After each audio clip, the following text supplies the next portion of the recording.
So one of the first dishes I'm gonna make is my cranberry sauce. Now my cranberry sauce is remarkable. It gets talked about by a lot of people because it's really unusual. It's cranberries, oranges, sugar, ginger, and pecans. That's it, that's all that's in it. And it just takes a little while to boil and for the flavors to come together, and then you let it sit overnight. So I'm gonna take you through it. It should just take a couple of minutes to make. It's really pretty easy, but I hope you enjoy it. This recipe is really easy. It only takes 5 ingredients, and it really takes almost no time. The length of time you spend on it is really just letting it cook. So in this case, I'm going to start off with 2 cups of sugar that I'm going to put in a pot, and it's just a big multi-quart pot I have on my stove here. I'm going to put about 2 cups of sugar into it. And then I'm going to grate some oranges. I want to take the orange zest and actually grate it off of the oranges and put it in here so that I get a really great orange flavor. You need to have that punch of orange, I think. Now I'm also going to add the juice from these 3 oranges. There's 3 small navel oranges. If you have larger ones, you might just use 1. But I really like that punch and that flavor from the orange that comes in there. So I take my microplane and I just grate off some of the skin from the outside of the orange. I just want to take a bunch of it off so I have a fair amount that's at the bottom. And that's going to cook in and give it so much flavor. Now I don't really want to take it down too far, but I want to get enough in there where I've got a lot of flavor coming out of it. Now for me, I like to use organic oranges, so I know that I'm not getting any pesticides on the outside of the oranges. I still wash them and kind of clean them off a little bit, but I want to make sure that I'm getting something that hasn't got a lot of pesticides I'm going to have in it. So I'll go ahead and finish off with the oranges. That's about the rind from 3 oranges that I've cut up there. And I'm going to go ahead and just cut my oranges, and then I'll squeeze them into my pot so that I have the orange juice as well. So really pretty straightforward. I have my juicing device here, so I'll just go ahead and squeeze them out, get my oranges, and get that flavor in there. And that's really amazing. So that really gets the base going. So now I've got sugar and orange. You can't beat that as a flavor, right? And then I'm going to add in a little bit of ginger once I'm done with the oranges here. Now the ginger is going to give it a little punch, and you want that little bit of spice in there because it just kind of makes it a little more interesting when you finish it. So as I finish up my oranges, I'm going to go ahead and take some ginger and grate that up, and I'll use my microplane for that as well. Now I really like the taste of fresh ginger, so I always use fresh ginger in my recipes. I never use the dry ginger unless the recipe specifically calls for it or it's something where I want a very subtle ginger flavor.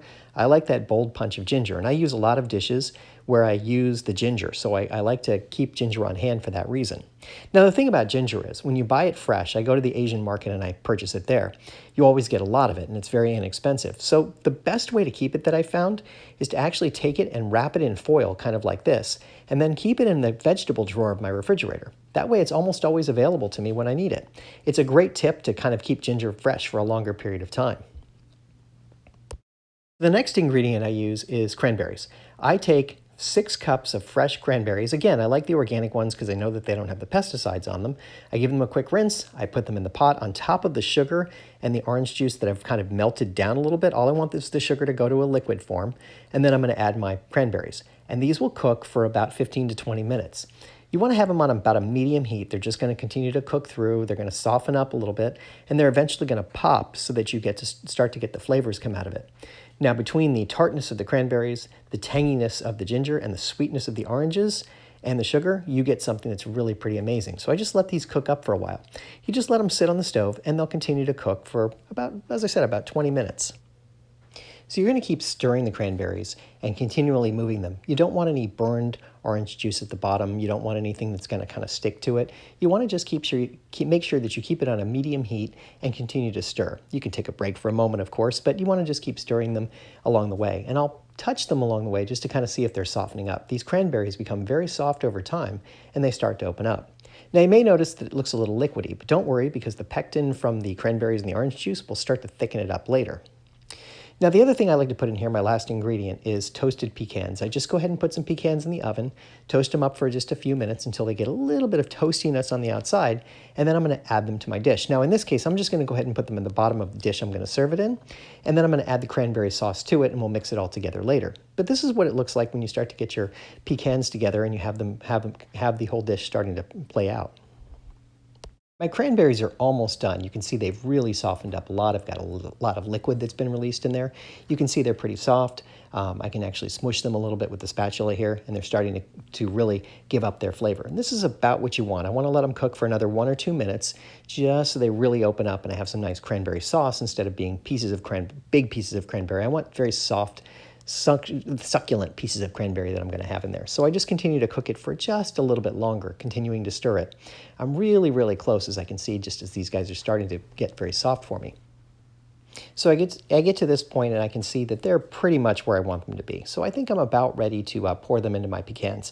As you look at it, you just start to make a decision about how soft you want your cranberry sauce to be. You can see it's kind of liquidy, they've all opened up, so it's about time to go ahead and put it together. Now I'm gonna just pour this into my bowl, and from there I'll just let it sit on the counter for about half an hour, and then I'll refrigerate it overnight. Since I make this in advance, it comes out really nice because then it sort of gels up and gets this nice sort of texture to it that works really well for Thanksgiving. So now that I've about finished, I'm gonna go ahead and just pour these out now. They're nice and soft, everything is looking good, so we're ready to pour.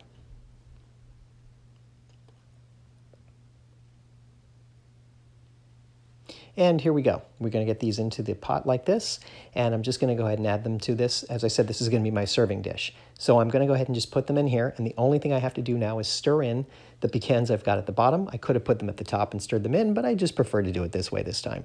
So I'm going to go ahead and just get everything out of the pot here, put it into my container, my vessel, and then I'm going to go ahead and do a little stirring just to get it just right. And I want to spread the pecans out through the whole dish to get a nice texture throughout. You want the pecans with that toastiness to them to just really kind of bring the dish together. As I said, it's just a couple of ingredients, very simple, a little bit of time, but it's well worth it. And I always make more than I think I need because it's so delicious and everyone eats it up. So it's really a great dish to have around, and I'll keep it around for, however long, a couple of days or whatever. And then some point during the year, I might make a little more just because it's kind of nice to have. And there you go. That is my cranberry relish that I serve at Thanksgiving.